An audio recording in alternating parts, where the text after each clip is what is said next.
Hello. Welcome back to another episode of Cover to Cover. You're here with Mo, Andrea, and Morgan. Okay, first of all, we would like to say a very happy 20th birthday to the Harry Potter series. Woo! Happy birthday! 20 years ago today, Harry Potter and the Philosopher's Stone was released in the UK. J.K. Rowling tweeted this morning, 20 years ago today, a world that I had lived in alone was suddenly open to others. It's been wonderful. Thank you. Hashtag Harry Potter 20. That's amazing, you guys. Okay, and just like all the adventures that we went on with Harry, Ron, and Hermione, books are a great escape. They are, in fact, one of the cheapest vacations that you can go on if you only let the stories take you places. Today we're going to talk about books that take you places, books that suggest places you can go, and places you can go and talk about books now and in 100 years. But first, we found an article on 22words.com that tells you the most popular book from the year that you were born, which is so interesting. So what was it for you guys? Did you find out? So for me, it was The Bridges of Madison County, which is also a movie with Clint Eastwood and Meryl Streep, because Meryl Streep is awesome. So you should definitely check it out. But check out the book more so. Mm-hmm. For me, it was E.T. Oh, so cute. He's a special guest starred on our show sometimes. Yes. Yeah. Also, That's cool. The movie came out the year I was born. It was the first movie my parents ever took me to. Oh, neat. Aw. I don't remember it because I was a baby. You have a Yeah. special connection.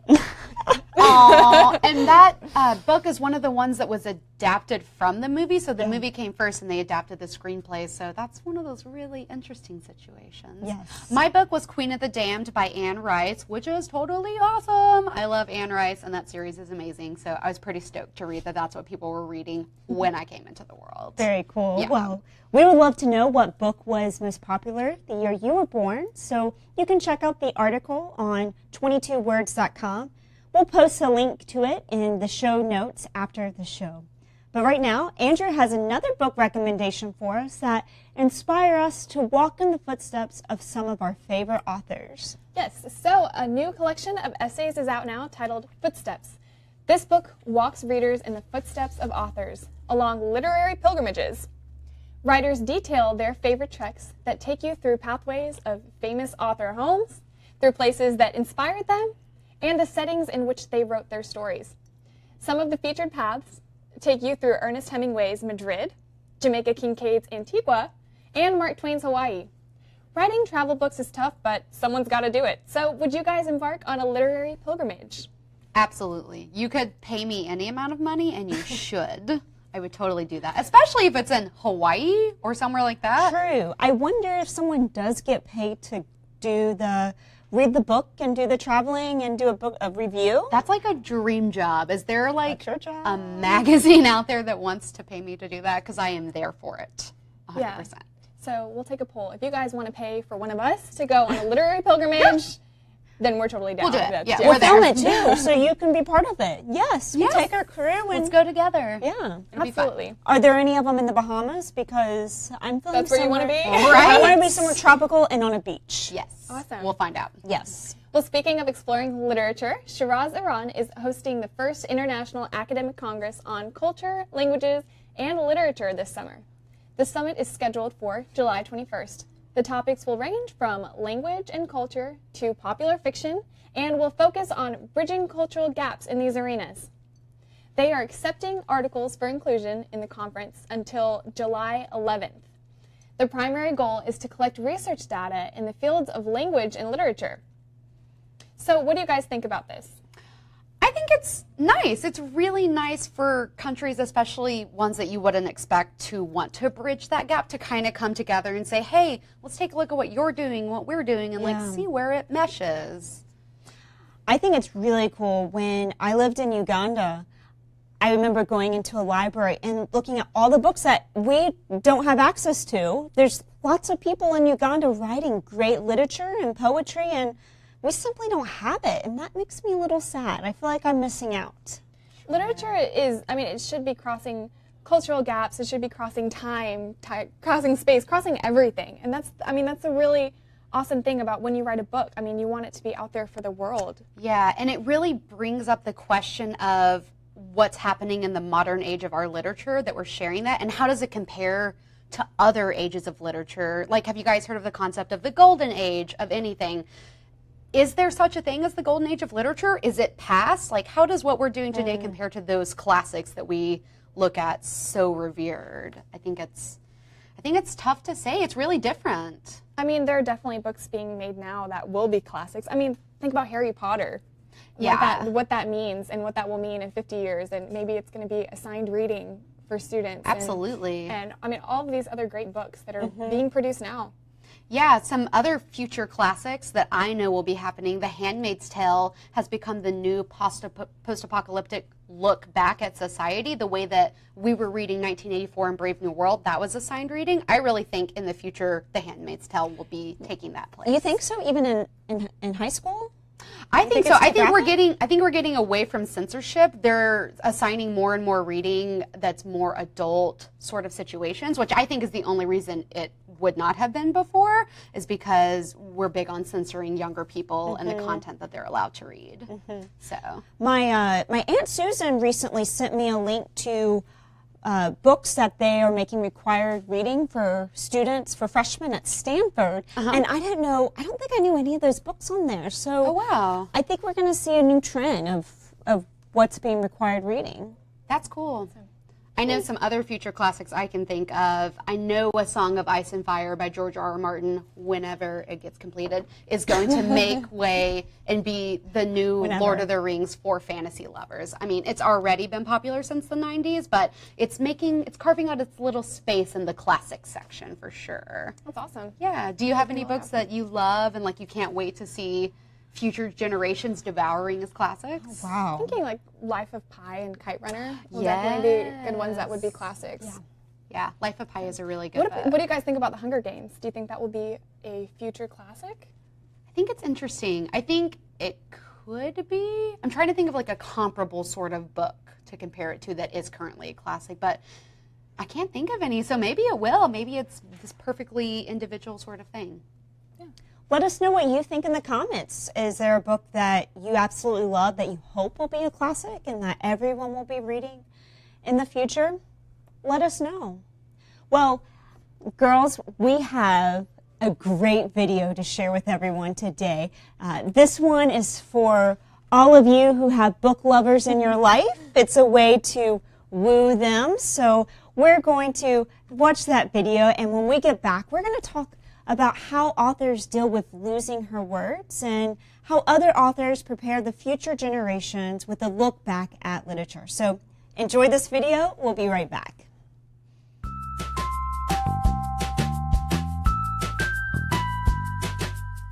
We here at Cover to Cover know that dating can be difficult. There's a lot of room for miscommunication when attempting to woo, but we got your back. Here are our top 10 pickup lines for literary lovers to help you get started. Number 10. Hey boy, why don't you call me so I know for whom the bell tolls? Here's number 9. Unlike everyone in Les Mis, my love for you will never die. Number 8. Shall I compare thee to a summer's day? Here's number 7. ISBN, thinking about you all day. Here's number 6. Is your name Scarlett?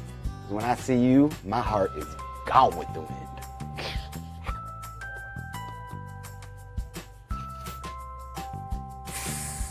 Number 5. I believe in the importance of being earnest, so I'm just gonna say it. I'm wild about you. Number 4. I'd never say farewell to those arms. Here's number 3. You had me at Othello. Number 2. Charles Dickens may have given you great expectations, but I can meet them. And the number 1 pickup line for literary lovers is, If you were a book, I would read you, cover to cover. those are our top 10 pickup lines for literary lovers everywhere. And I know from experience, my husband used number 3. So good luck and get out there.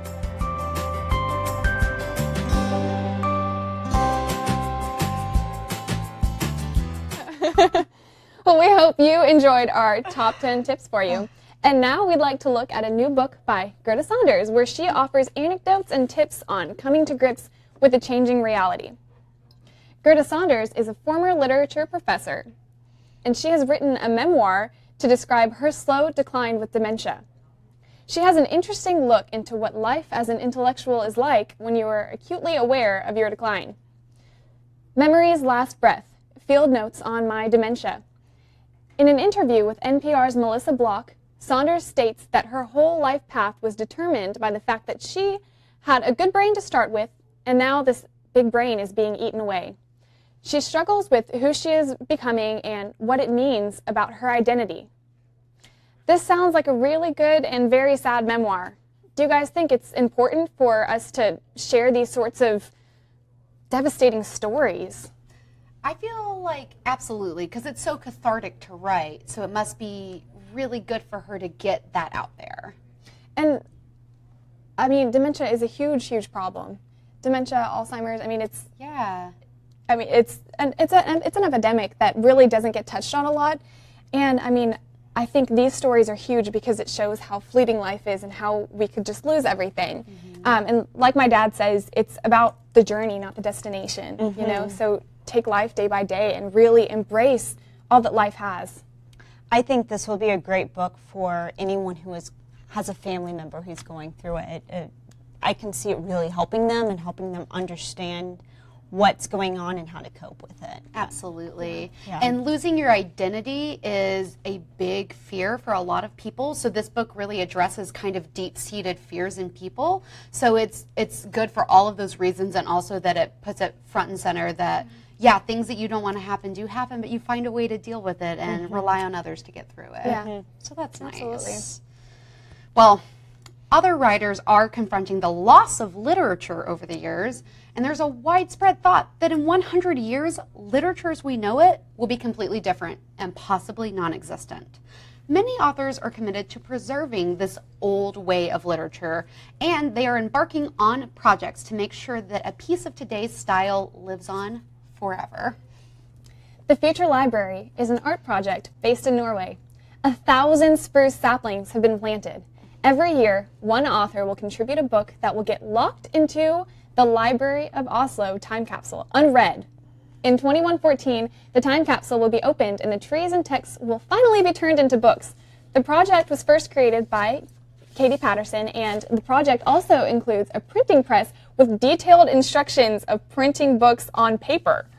The text will be held at the Oslo Library, where patrons will be able to come and sit and read the freshly printed books.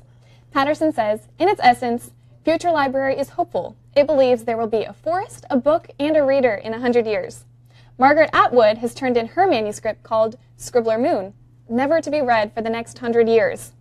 David Mitchell, author of Cloud Atlas, delivered the second book for the project. This is titled, From Me Flows What You Call Time. So how do you guys feel about this project? I think it's really cool. And a really funny thing I read is David Mitchell said, after following up to Margaret Atwood being the first author to put her book in the time capsule, he said he got sweaty palms. He was so nervous because he knew that whatever she wrote was going to be incredible. And he was like, how am I supposed to follow up with that? So that was a really interesting place for him to be in. And then also, authors over the next 100 years putting books into this time capsule it's just a lot of pressure to kind of live up to that. As a reader, does it not make you angry? Yeah, it does. Morgan, I know you have an opinion here. You guys know that I'm the practical one. I think it's a little silly. The fact that we can't read it. It just... I know, it's frustrating because it's 100 years. But the other thing to think about, though, is that these books could be abolished. They might not even come to publication because of changing social norms, you know, gender norms, and political views, and all of those things. I mean, think of like the Book of Eli. Have you guys seen that? I mean, he's carrying around this manuscript and he's protecting it with his whole life, and everything else has been abolished. So, I mean, that could be the future. And I like what the creator said about she has a lot of hope because she believes in 100 years that there will even be a forest. We don't know what's happening with the world in 100 years. I mean, we've been through some really rough times where even just things like nuclear bombs being dropped anywhere in the vicinity could desecrate all vegetation. So she's living in this beautiful bubble, which I think is really nice, where she believes that all of this is going to be here in 100 years laid out for us. And these authors are trusting in that because they're just putting their words away, and no one is allowed to read the books. And they haven't shared the books with any other human, only themselves. They edited it themselves. That's crazy. Wow. Well, Go ahead.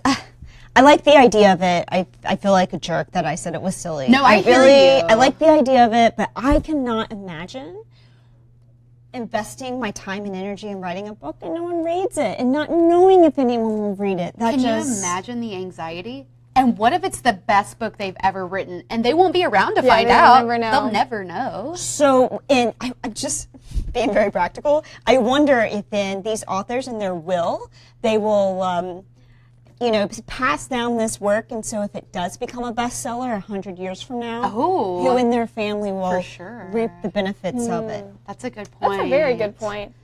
It's just crazy. I mean, so much could change. I know it's only 100 years, and now with like technology, everything's speeding up. But also, I mean, what languages will we be speaking? Sure. Because the world could change so much. You know, think of all the computer languages that have died. Yeah. So. And to think that in 100 years that literature and books will be completely different. I mean, we're already moving towards e-readers as a big part of our life these days, but just thinking that paper books will be this weird vintage thing that you can go to this library and read is mind-boggling. I think it's so funny that they have to like list out instructions on how to print a That part's book. funny. Yeah. It's smart though, because they're right. We're not going to know without that procedure manual. You never know. So please let us know what you think in the comments. Do you agree with me and think it's a little silly? Are you sad that you won't read the book? Or what do you think? We would love to hear. Yeah. Well, today we're going to tell you about a book you can read. So Tiffany is going to tell us about the amazing book that she read all weekend. So Tiffany, what's on your nightstand? Good morning, everyone. I hope you've had a great weekend. I spent mine reading American Gods by Neil Gaiman. I know I've been under a literary rock because I have not read this book, and this is the 10th anniversary edition that just came out. It has 12,000 more words than the first edition, so I'm wondering what I got that maybe you didn't if you read it the first time. And it's going to be, it is a series on stars. So whether you're watching it or reading it, we're talking about American Gods today. Neil Gaiman, he's an English author, and he came to America to go on the Great American Road Trip. He went to all these little towns, so he's got a taste, a texture, a feel, a smell of all of these places that he's writing about.